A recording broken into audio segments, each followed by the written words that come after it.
So Javier, could you introduce yourself to us, to the audience? Yes, so I'm Javier Garcia. I'm a mainly international journalist. I was working in many countries around the world, in Africa, in Latin America, in Europe, in Middle East, and in Asia. We've heard that you have published 2 versions of your book, which is called China, Threat or Hope, The Pragmatic Revolution. Can you introduce your book to the audience? And yeah, I tried in this book to understand why the Western press try always to paint China as a threat, and why China, in my opinion, is more a hope. No?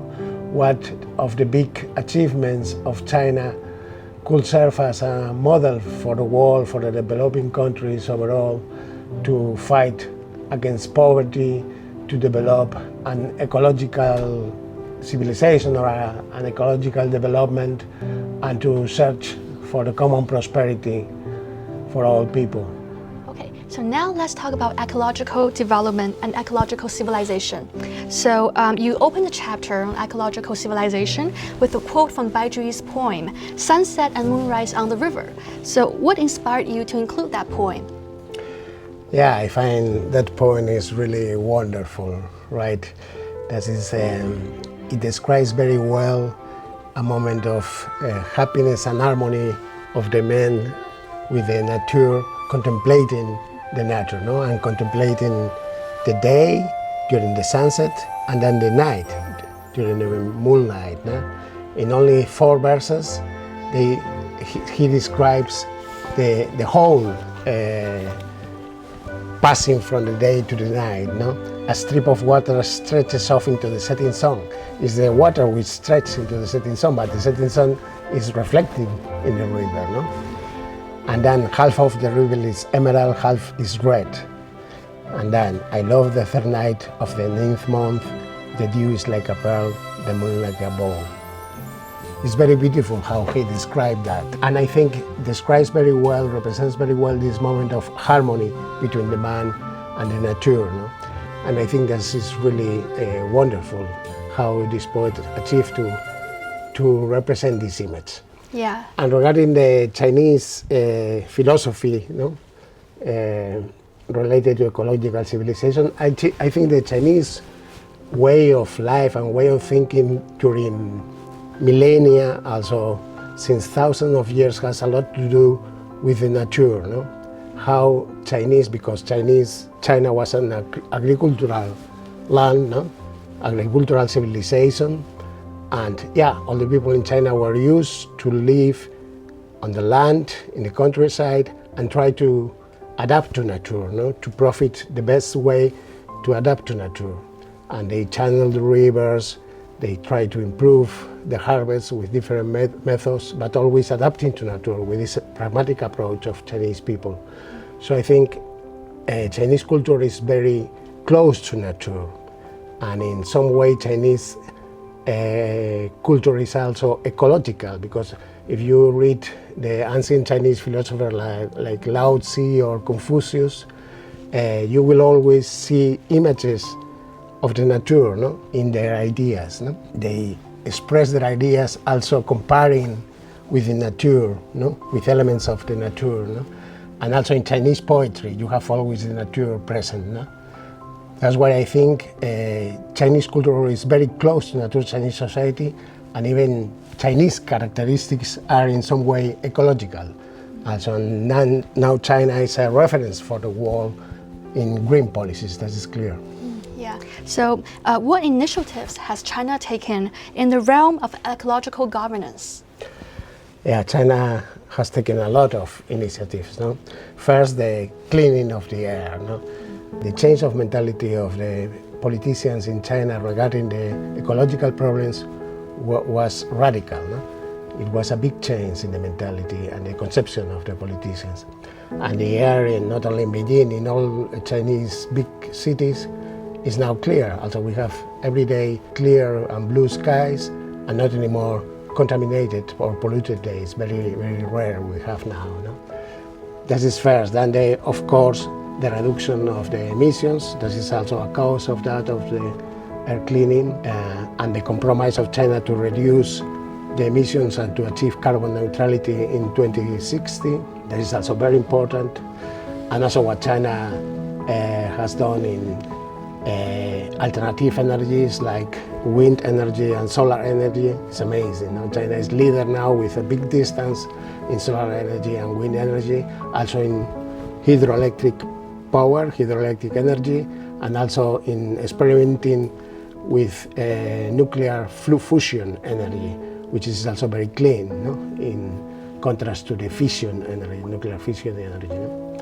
And also what China has done with electric vehicles, the use and the production of electric vehicles, the batteries, the points of recharge for the electric vehicles, also has no comparison in the world. And China is exporting now, the Chinese companies are exporting electric cars to the world. The big leap forward with the electric vehicles is amazing, and also electric buses. You have a lot of electric buses in many big cities in China, and of course the reforestation.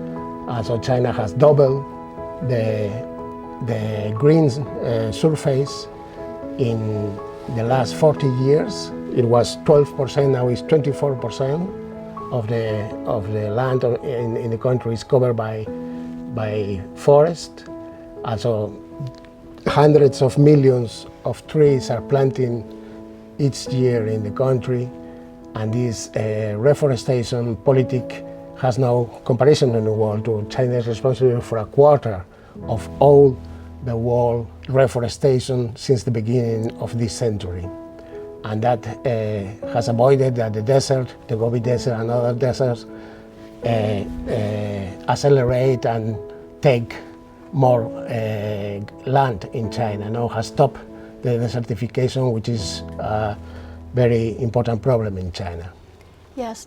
Can you share 3 examples about China's endeavors in ecological civilization? Saihamba is a good example. At the beginning of the 60 years, so a group of Chinese youngs, also quite 400 Chinese youngs, from 18 different provinces came to Saihamba, a place where before it was an oasis, but at this time was really desertified, and they tried to reforest the zone.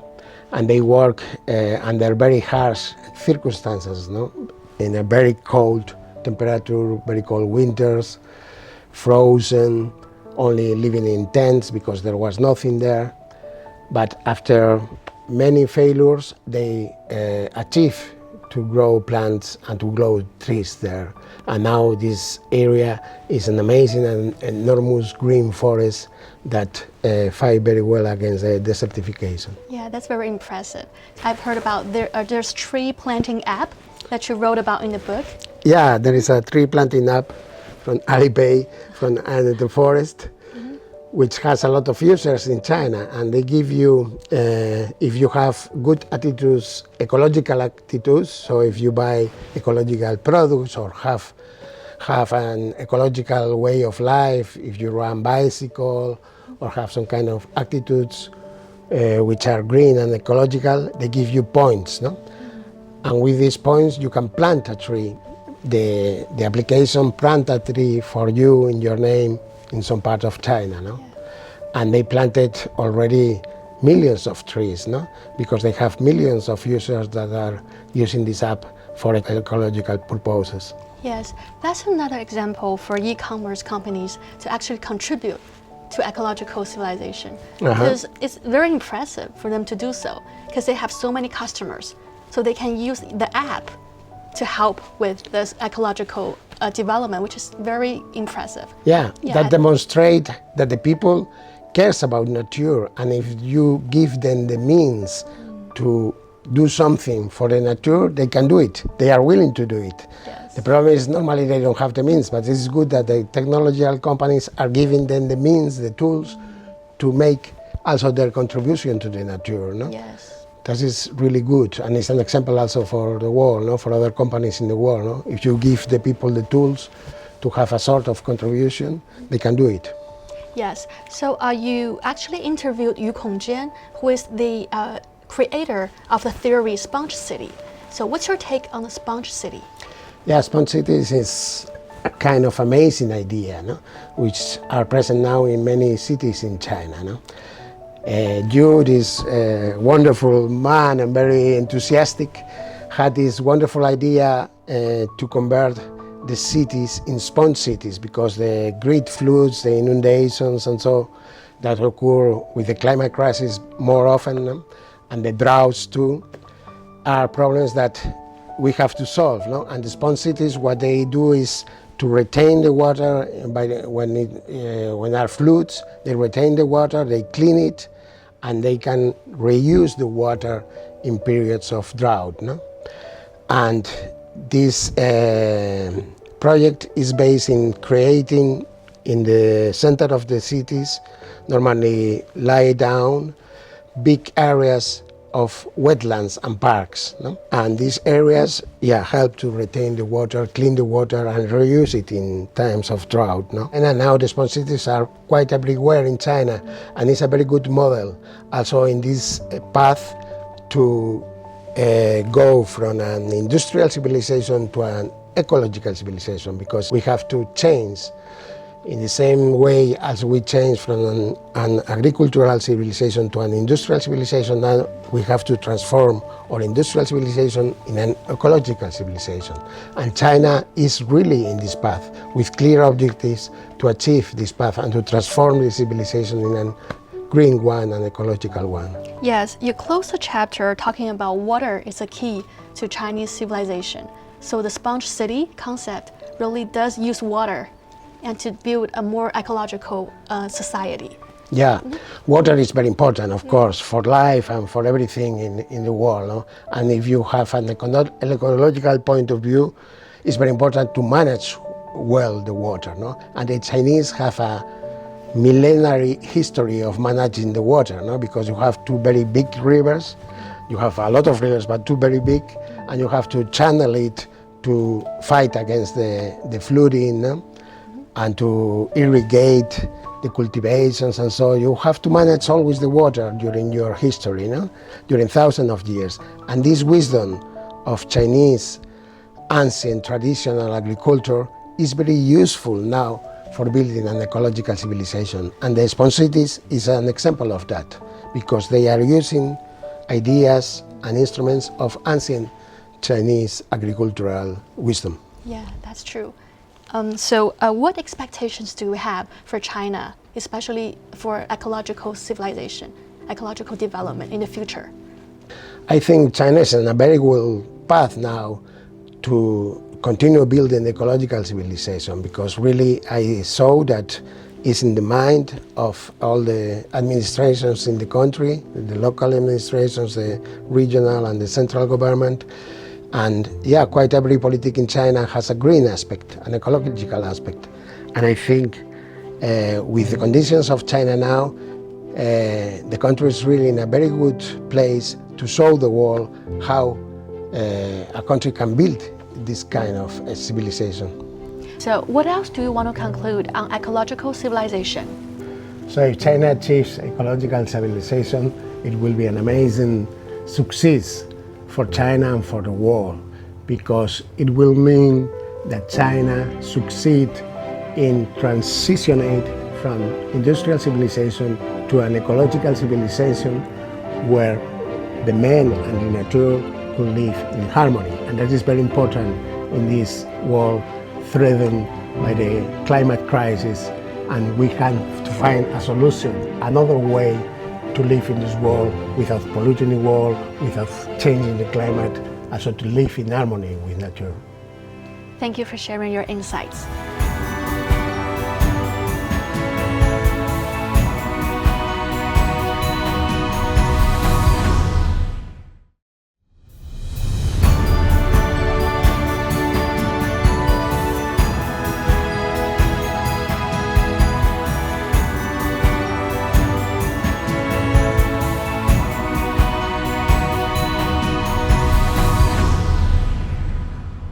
So now let's talk about pragmatism in China. In 1919, the founders of American pragmatism, John Dewey, he came to China. So do you think this acceptance by the Chinese cultural community has to do with its strong affinity with Confucianism in Asia? Yes, so John Dewey was very interested in China because China was already very pragmatic, before him and before Americans invented or created pragmatism.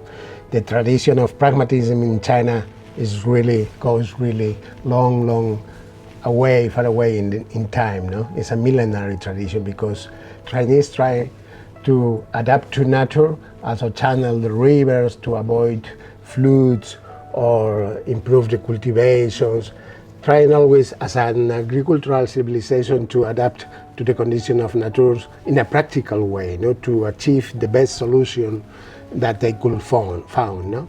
And we're always interested in finding the best solutions for the life, and not to speculate or create theories about why the things happen. They were not so interested in why the things happen, more for what the things are useful. What can we do in a practical way to solve this problem that we face now? And they apply this kind of thinking and act in every science and every problem that arise in life. So what's your insights on Confucianism? What else do you want to talk about? Yeah, Confucianism is really present in China. The idea of harmony, the idea of the man, the human being is good in itself, but it needs to be educated. Through education, you can achieve the best results in the behavior of the human beings. And education is very important. And then the man should act in a good way.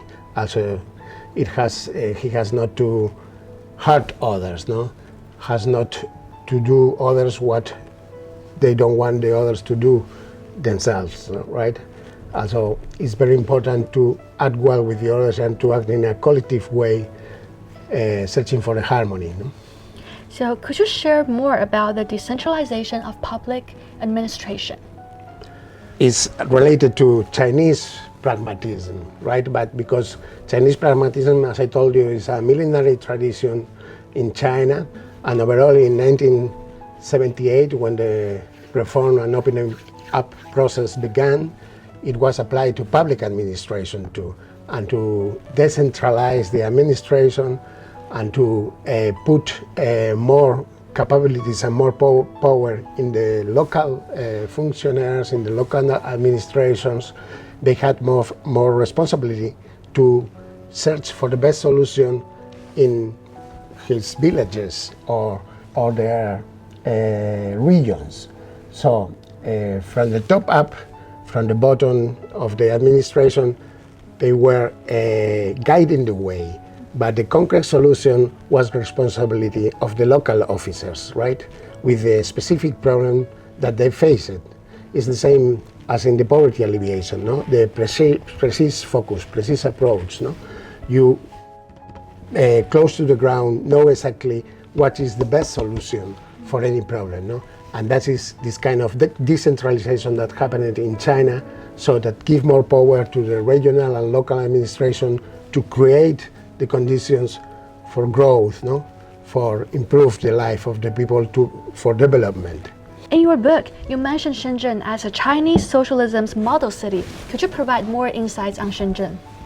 Yeah, Shenzhen is one of the famous pilot experience in China to prove something that if something could work or not. And in this case, Shenzhen is the model of the socialist city for the future. Shenzhen was also very important during the reform and opening up process, because Shenzhen was a fishing village in the 70s. Also in the last 14 years it developed to a modern metropolis, a very big city, and the capital of Chinese innovation, technology, new technology, and talent in China, right?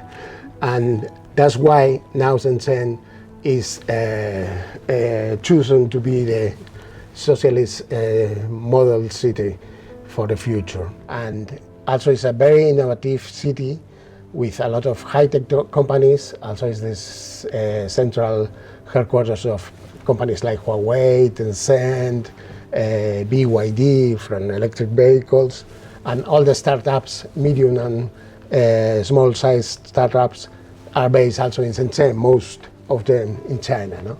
And 90% of them are private companies, not state companies. This is the only case in China. So many enterprises are private in Shenzhen, 90%, this is a lot. So this is really a niche for talent, no? A niche for talent and for innovation, creativity and capacity that could be really demonstrate how the socialist city of the future could be. You know?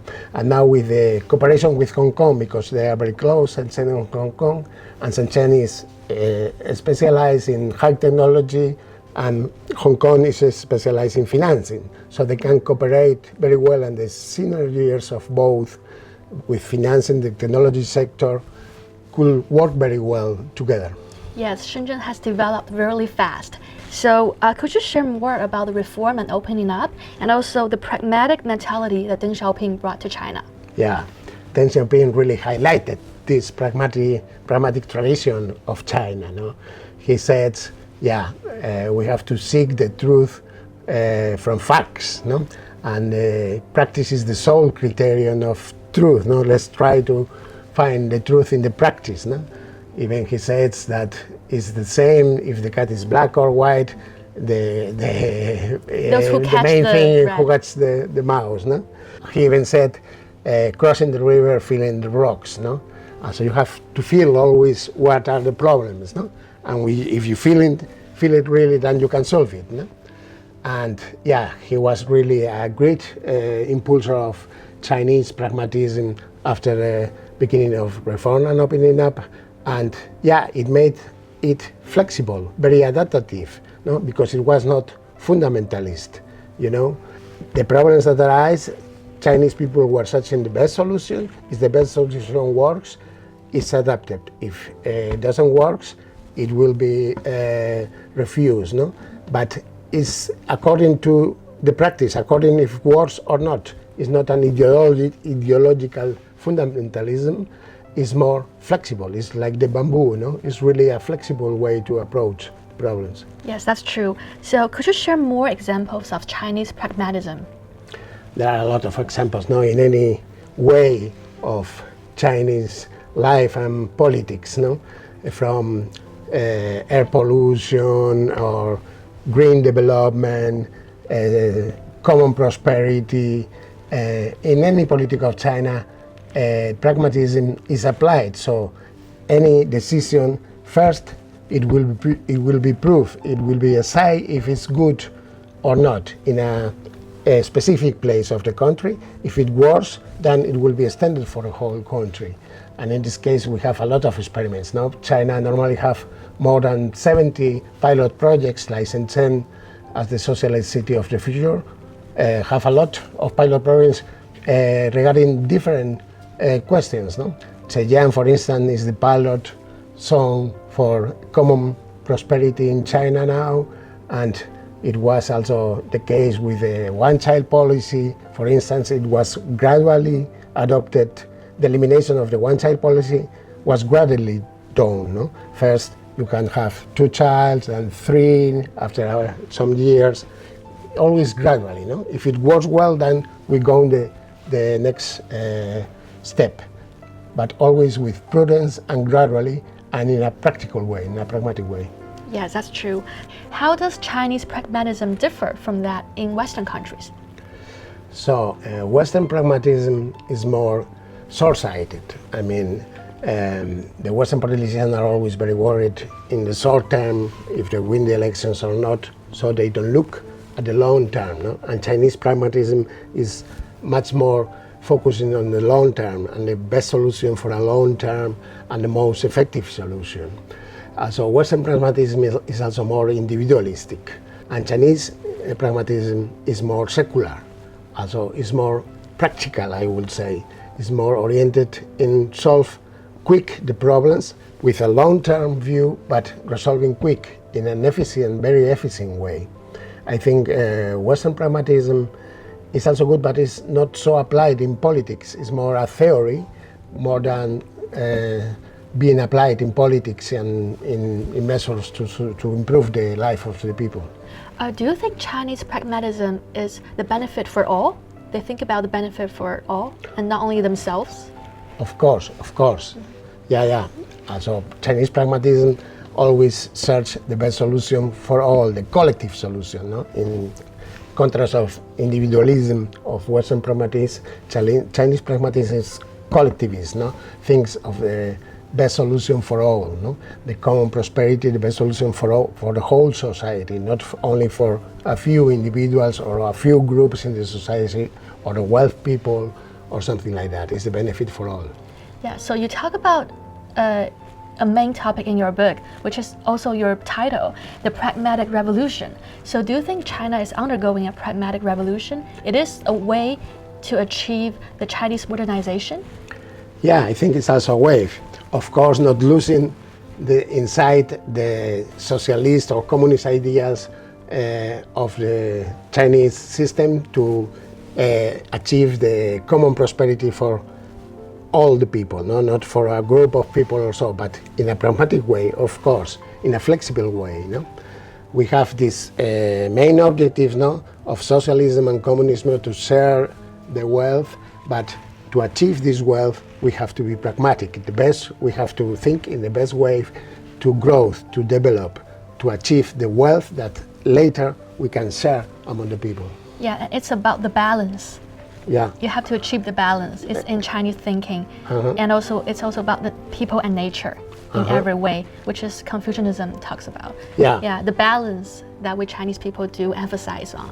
That is very important, the balance, yeah. Always the moderation, the balance, right?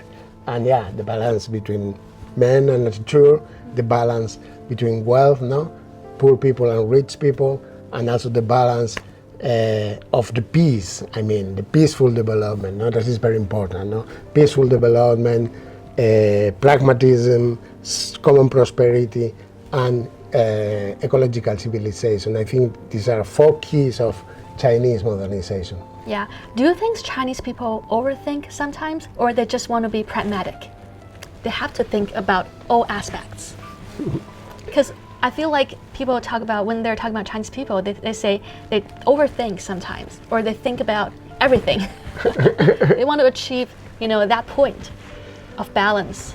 Yeah, maybe they think quite a lot about the balance, not to find the balance, but they act also very quick. Also, I don't have the feeling that Chinese people think a lot. I have more the feeling in the West that the Western people thinks a lot, no? But I mean, Chinese people are acting people, no? They think, okay, but they are quick in thinking and finding the best solution for the problems, but they like to act, no? To do things. Yes, and they act quick, the Chinese speed, right? Which is emphasized in the media, that's true. So what else do you want to conclude on pragmatism in China? I think pragmatism is a really very good inheritance of China, no? Traditional and also modernized through the Communist Party in recent years to achieve the best solution that China can find to modernize the country, to develop the country, and to set the prosperity among its people.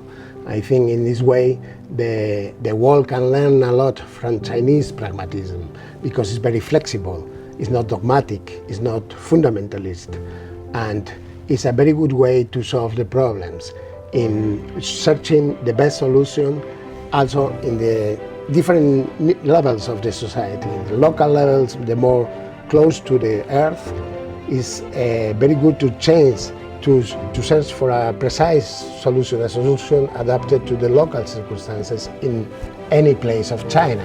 And that is what China managed to do, no? To apply pragmatism in different levels of the society.